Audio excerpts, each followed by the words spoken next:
রমজান সংযম, ত্যাগ ও মানবতার মাস। প্রতিটি সূর্যাস্তের সঙ্গে সঙ্গে আল্লাহর রহমতের দরজা খুলে যায়।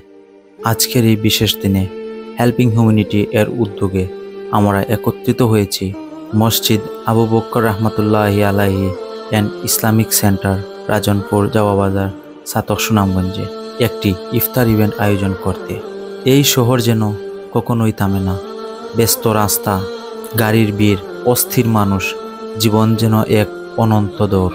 এখানে ধনী আছেন, গরিবও আছেন, কেউ বড় ব্যবসায়ী, কেউ শ্রমিক, কেউ রিক্সা চালক, কেউ পথচারী। কিন্তু আজকের এই মুহূর্তে তারা সবাই একসঙ্গে বসতে চেয়েছেন একই মাটির ওপর। রমজান আমাদের শেখায় সম্পদ নয়, হৃদয়ের উদারতাই প্রকৃত সম্পদ। আজকের এই ইফতার শুধু খাবার ভাগ করার জন্য নয়, বরং এটি ভালোবাসা, ঐক্য আর আজানের ধ্বনি ভেসে আসছে।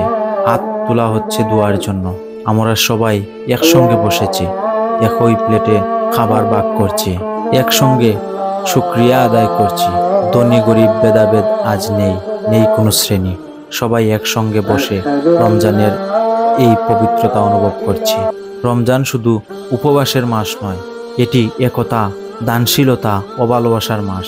আসুন আমরা সবাই মানবতার জন্য এগিয়ে আসি। আল্লাহ আমাদের এই ক্ষুদ্র প্রয়াস কবুল করুন, আমাদের আরও উদার করুন, আরও সহানুভূতিশীল করুন। রমজানের এই শিক্ষা যেন আমাদের জীবনের প্রতিটি দিন কাজে লাগে। আমিন।